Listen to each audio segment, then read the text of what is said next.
Well, the situation with India and Pakistan has gotten so potentially dangerous now that the Bush administration is keeping a constant eye on the region. Defense Secretary Donald Rumsfeld traveling there within a week. This morning, here on Fox News, Pakistan's ambassador says other nations need to get involved too because Pakistan does not want war.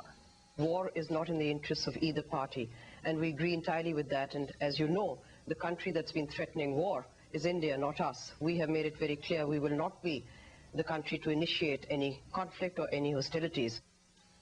Well, yesterday on this very program, an expert told us that the region there is so dangerous that he feels Pakistan and India's standoff will come to a boiling point within 2 weeks.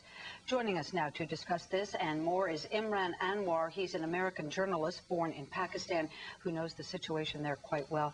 Mr. Anwar, thanks so much for coming in and giving us your insight. Two traditional enemies, both of them have nuclear weapons now. They've gone to war before. Do they use those nuclear weapons? The problem is that nobody wants to even think about it, and the president of Pakistan has been pretty specific in saying, I don't even want to think about using it. And the Indian Prime Minister has also downplayed the risk. But in the analysis I have done myself, in 3 of the 4 potential scenarios, the use of nuclear weapons is imperative. Whoever uses them first is a different issue. That is pretty bad in terms of odds. 3 out of 4 scenarios require the use of nuclear weapons. Yeah. And most experts seem to think that it's Pakistan that might be the one to go nuclear first. I mean, even the wind currents over there make India stop and think twice, because if they throw a nuclear bomb over to Pakistan, the blowback will hit their population. What do you think about that? I actually agree with that analysis in the sense that even though Pakistan might not want to use the nuclear weapon, they're a smaller country.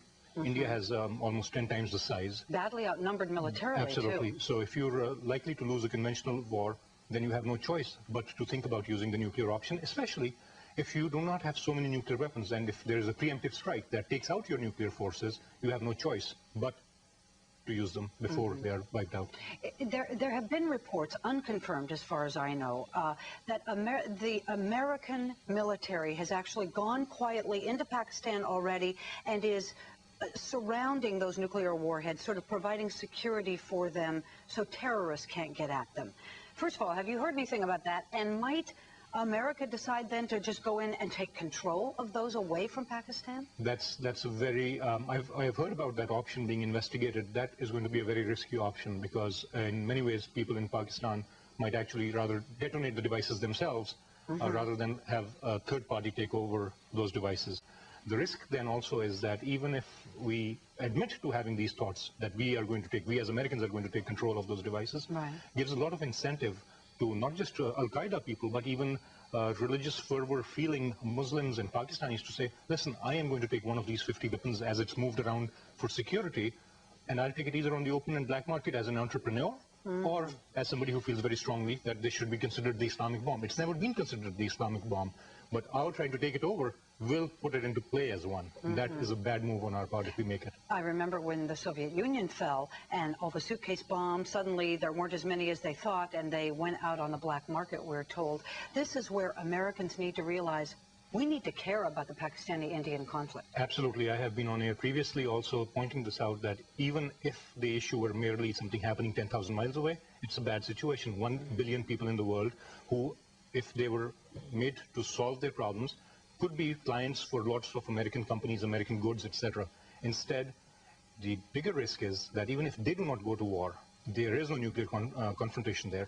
As the weapons are moved around, the risk of one of them finding its way onto U.S. shores is very high, and that's a risk we cannot afford to take. Yeah, it's just frightening. I want to shift gears here a little bit. There's a newspaper out of Cairo that carried a statement that they say came from a top Al-Qaeda official today, and it says, what is coming to the Americans will not, by the will of God, be less than what has come. So beware, America. Get ready, get prepared, put on the safety belt.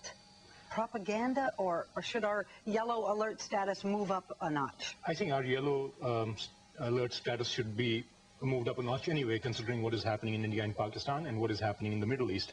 And in both these countries, unfortunately, there seems to be a perception in the Muslim world, which is 1 billion people worldwide, that the victims are Muslims because Pakistan is smaller than India, for example, or the Palestinians are outnumbered by Israeli army forces, etc. So there is that perception. Sometimes perception can become reality. And if people start believing that, then even if this person's statement that is supposed to have come from an Al-Qaeda high-ranking official, even if it's pure a ploy to get Americans worried, the risk of somebody out there reading the same statement and trying to do something about it is what we need to also worry about. The organized Al-Qaeda is a bad enough problem, but bands of people out there trying to take the power of God into their own hands, so to speak, is something I shudder to even think about. It's just frightening, and I'm glad you came in to give us some of your insight, Mr. Anwar. Thank you so much for having me. Juan, throw it back to you.